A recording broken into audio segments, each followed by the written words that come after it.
I was sent this cordless plastic welder and asked to give my opinion on it, make this short video. So here goes. Everything you'll get in the box, get the welder itself, you get some supplies, and you get the owner's manual.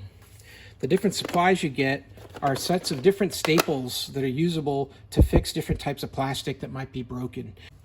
Best thing about this tool is it uses your existing Milwaukee batteries. So you can see the red color, gives you that indication that this is for the Milwaukee set.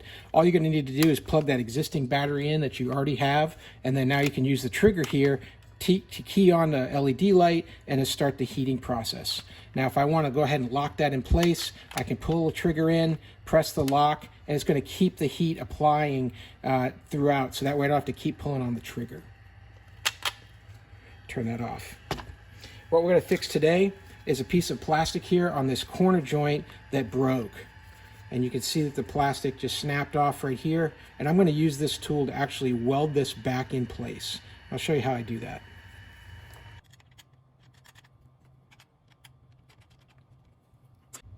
It's going to make that electrical connection. It's going to get hot when I apply power. Go ahead and apply the power. Lock it in place, let it warm up.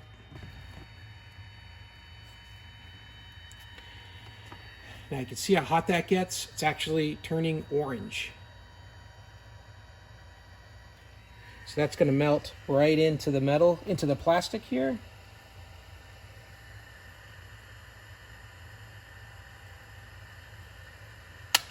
And I'm going to turn the power off, let it cool down, and then release.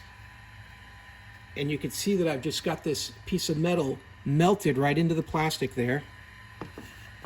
Just going to hold that in its place here while it cools down. And then I'm going to go ahead and apply a second one to the other side here. And already you've got that orange color again, nice and hot. Apply that into my plastic. Release the trigger.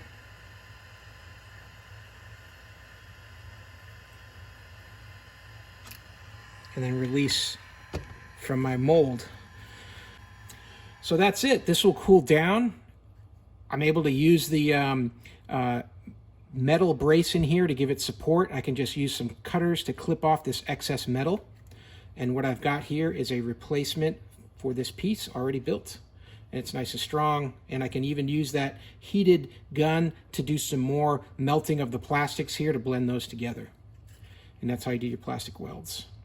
Hey, I hope this was helpful. Hope this information was useful to you. And as always, hope you have a great day.